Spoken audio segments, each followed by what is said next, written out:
मानव जठर में प्रोटीन पाचन के लिए उत्तरदायी अनुकूलन परिवेश है अम्लीय। मानव जठर में प्रोटीन पाचन के लिए उत्तरदायी अनुकूल परिवेश है अम्लीय। मानव जठर में प्रोटीन पाचन के लिए उत्तरदायी अनुकूल परिवेश है अम्लीय। लीवर किसमें भरपूर स्रोत है? बी यानी वसा घुलनशील विटामिन। लीवर किससे भरपूर स्रोत है? वसा घुलनशील विटामिन। लीवर किससे भरपूर स्रोत है? वसा घुलनशील विटामिन। लीवर वसा घुलनशील लीवर जो है वसा घुलनशील विटामिन से भरपूर स्रोत है, क्योंकि लीवर की कोशिकाओं में वसा घुलनशील विटामिन का संग्रह होता है।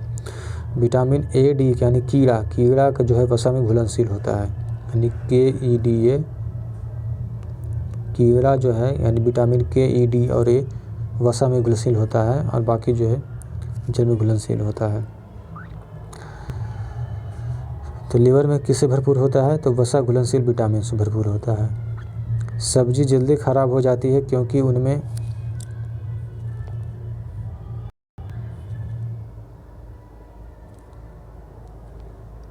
सब्जियां जल्दी खराब हो जाती है क्योंकि उनमें अधिक मात्रा होती है किसका? जल का अधिक मात्रा होता है। सब्जियां जल्दी खराब हो जाती है क्योंकि उनमें जल की मात्रा अधिक होती है। सब्जियां जल्दी खराब जल की मात्रा अधिक होती है। निम्नलिखित में से कौन सा अंग ग्लाइकोजन को ग्लूकोज में बदलता है और रक्त को शुद्ध करता है? यकृत। निम्नलिखित में से कौन सा अंग ग्लाइकोजन को ग्लूकोज में बदलता है और रक्त करता है? ऑप्शन होगा ए यानी यकृत।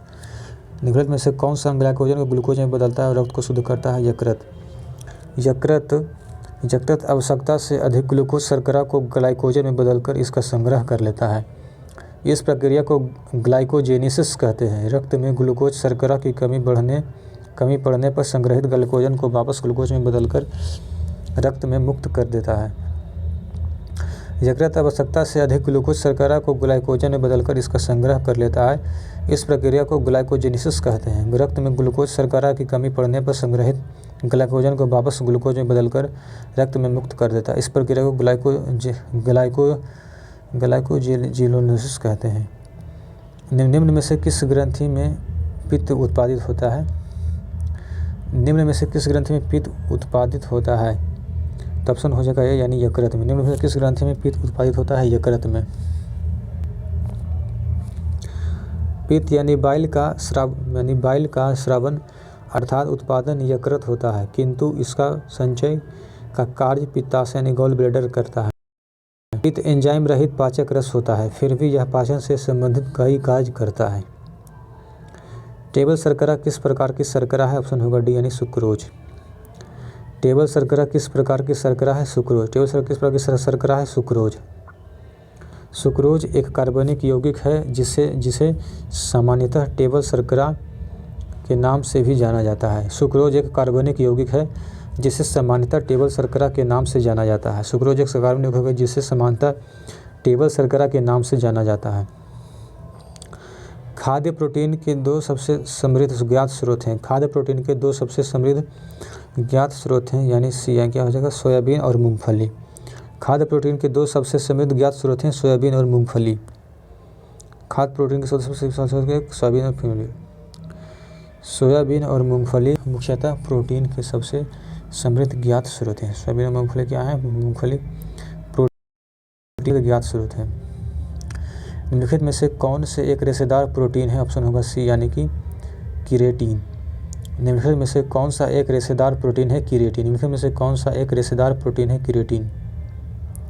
केरेटिन एक रेशेदार प्रोटीन है। यह प्रोटीन बाल, नाखूनों, सींगों, इंगुनों इत्यादि में पाया जाता है। केरेटिन एक रेशेदार प्रोटीन है। यह प्रोटीन जो है बाल, नाखूनों, सींगों इत्यादि में पाया जाता है। केरेटिन एक रेशेदार प्रोटीन है। यह बाल, नाखूनों, सींगों इत्यादि में पाया जाता है। निम्नलिखित में से कौन सा एक रेशेदार प्रोटीन है? केरेटिन।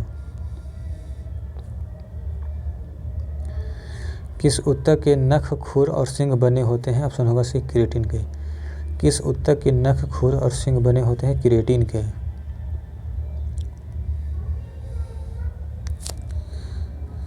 निम्नलिखित में से किस भारी धातु की विषाक्तता यकृत सिरोसिस पैदा करती है? ऑप्शन होगा ए कॉपर। निम्नलिखित में से किस भारी धातु की विषाक्तता यकृत सिरोसा यानी सिरोसिस पैदा करता है? कॉपर। यकृत में कॉपर के संचयन से यकृत में विकार उत्पन्न हो जाता है तथा उसके ऊतक का क्षय होने लगता है, जिसे यकृत सिरोसिस या यकृत नेक्रोसिस कहते हैं।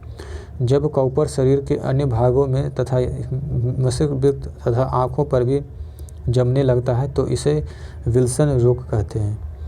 यकृत में कॉपर के संचयन से यकृत में विकार उत्पन्न हो जाता है तथा उसके ऊतक का क्षय होने लगता है, जिसे यकृत सिरोसिस या यकृत नेक्रोसिस कहते हैं। जब कॉपर शरीर के अन्य भागों तथा तथा आँखों पर भी जमने लगता है तो इसे विल्सन रोग कहते हैं। इसे क्या कहते हैं? विल्सन रोग कहते हैं।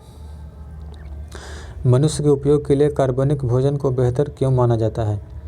ऑप्शन होगा बी, इसे कीटनाशकों का प्रयोग किए बिना उगाया जाता है।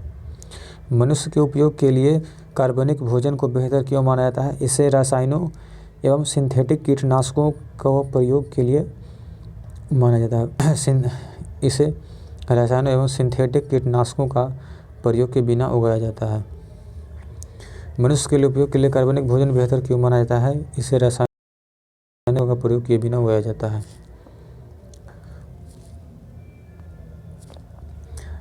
कार्बनिक भोजन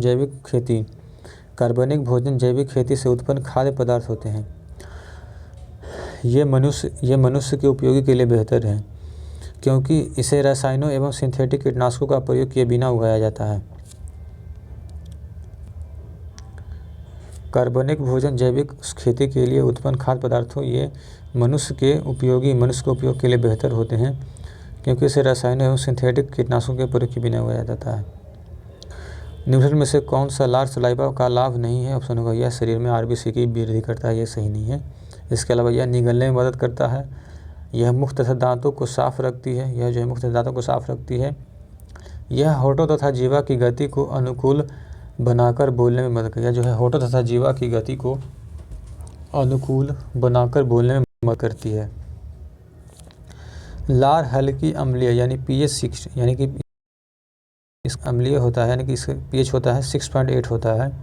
यह लार ग्रंथियों से निकलती है। इसमें लगभग 99.5% जल होता है। शेष भाग में जल में घुले कई प्रकार के विलेय पदार्थ होते हैं।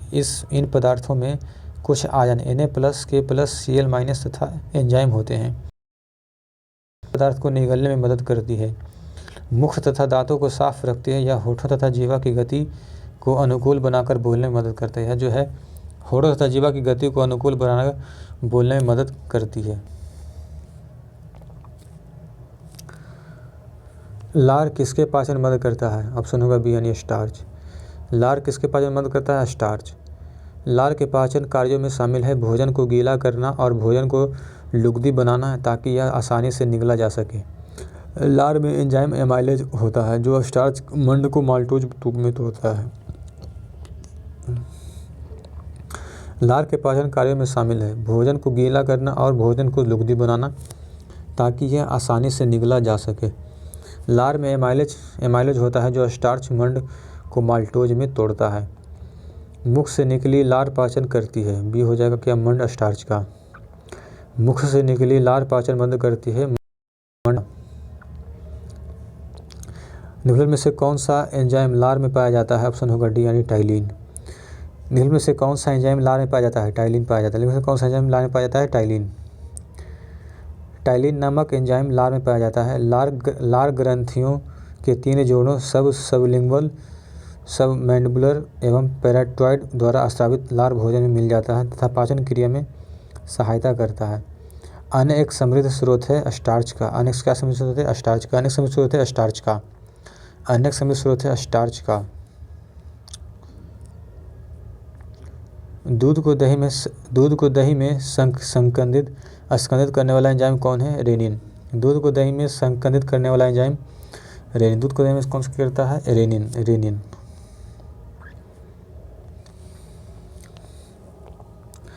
जठर रस में रेनिन नामक पाचक एंजाइम पाया जाता है जो दूध के पाचन में सहायता करता है। रेनिन दूध को दही में स्कंदित करने वाला एंजाइम है। किसकी उपस्थिति के कारण गाय के दूध को रंग पीला होता है? कैरोटीन के कारण। किसकी उपस्थिति के कारण गाय के दूध का रंग पीला होता है? कैरोटीन। किसकी उपस्थिति के कारण गाय के दूध का रंग पीला होता है? कैरोटीन। गाय के दूध में कैरोटीन उपस्थित होने के कारण उसका रंग पीला होता है। खट्टे दूध में क्या होता है? Lactic acid. खट्टे दूध में क्या होता है? Lactic acid. खट्टे दूध में लैक्टिक एसिड होता है। निम्नलिखित में से किसको आरबीसी का कब्रिस्तान कहा जाता है? यानी होगा प्लीहा को। प्लीहा को आरबीसी का कब्रिस्तान कहा जाता है।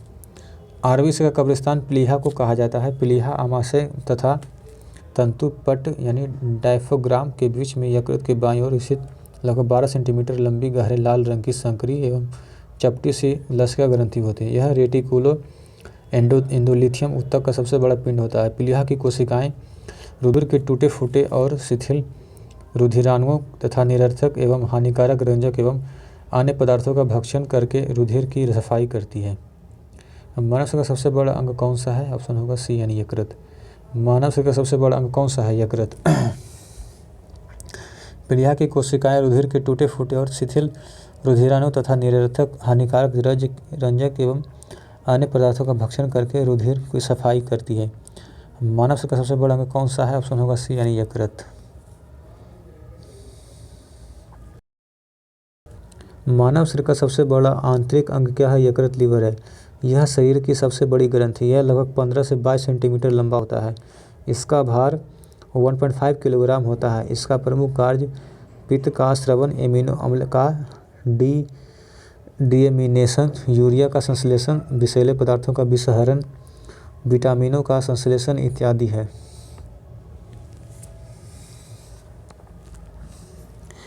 मानव शरीर का सबसे बड़ा आंतरिक अंग यकृत लीवर है। यह मानव की सबसे बड़ी ग्रंथि है। यह लगभग 15 से 22 सेंटीमीटर लंबा होता है। इसका भार 1.5 किलोग्राम होता है। इसका प्रमुख कार्य पित्त का स्रावन यानी एमिनो अम्ल का डीएमिनेशन, यूरिया का संश्लेषण, विषैले पदार्थों से विसहरण, विटामिनों संश्लेषण इत्यादि है। अस्थियों और दांतों में मौजूद रासायनिक होते हैं क्या? Calcium phosphate. अस्थियों और दांतों में मौजूद रासायनिक द्रव्य है कैल्शियम फॉस्फेट। अस्थियों और दांतों में मौजूद रासायनिक द्रव्य होते हैं कैल्शियम फॉस्फेट।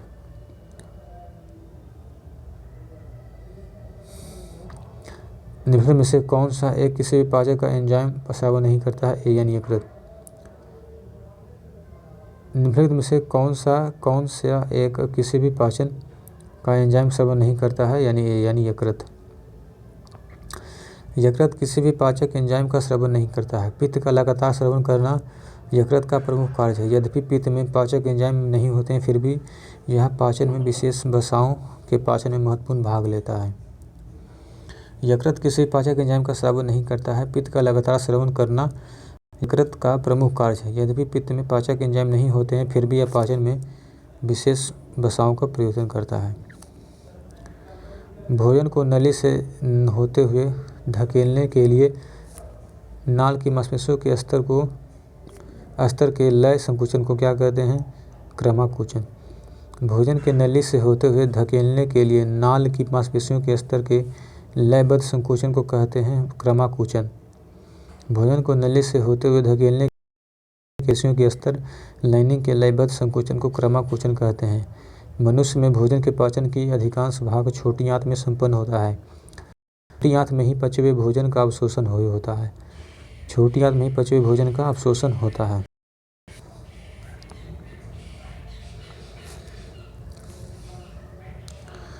कार्बोहाइड्रेट के अलावा हमारे आहार में ऊर्जा का एक प्रमुख स्रोत है किसका? वसा का। कार्बोहाइड्रेट के अलावा हमारे आहार में ऊर्जा का एक प्रमुख स्रोत है वसा का।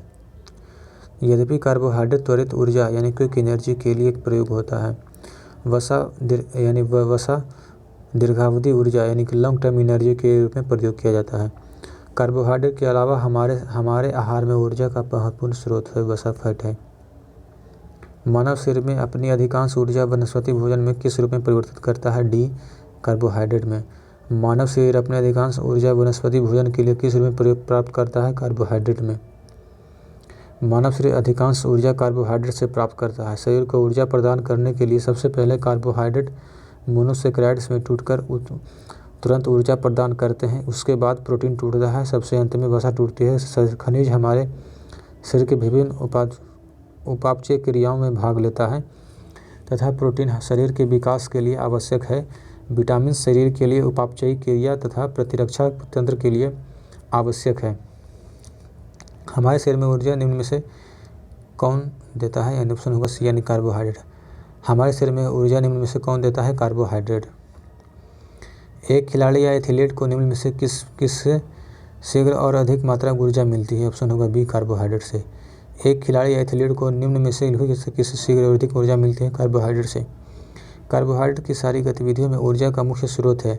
यह शरीर को तेजी से ऊर्जा या ताकत प्रदान करता है, इसीलिए खिलाड़ी या एथलीट को कार्बोहाइड्रेट युक्त भोजन पदार्थ प्रचुर मात्रा में दी जानी चाहिए। दूध में कौन सा प्रोटीन शर्करा युग्म होता है? ऑप्शन होगा बी केसीन और लैक्टोज। दूध में कौन सा प्रोटीन शर्करा युग्म होता है? Casein, lactose. दूध में केसीन तथा लैक्टोज प्रोटीन शर्करा युक्त होता है। मधुर मीठा स्वाद किसके कारण होता है? ऑप्शन होगा स्वाद किसके कारण होता है?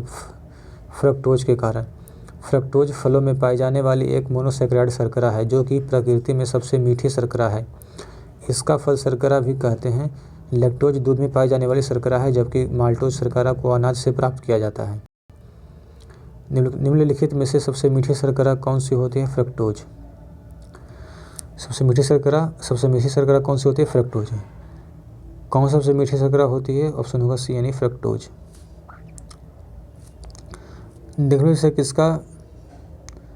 निम्नलिखित में से किसका संश्लेषण यकृत द्वारा किया जाता है? ऑप्शन होगा ए यानी विटामिन ए द्वारा। निम्नलिखित में से किसका संश्लेषण यकृत द्वारा किया जाता है? विटामिन ए जो है यकृत द्वारा किया जाता है। यकृत विटामिन ए का संश्लेषण करता है तथा अल्प समय के लिए इसका संचय भी करता है। विटामिन के खून का स्कंदन यानी कोएगुलेशन करने में सहायता करता है। यह प्रोथ्राम्बिन नामक पदार्थ के संश्लेषण में सहायक होता है। यकृत विटामिन ए का संश्लेषण करता है तथा अल्प समय के लिए इसका संचय भी करता है।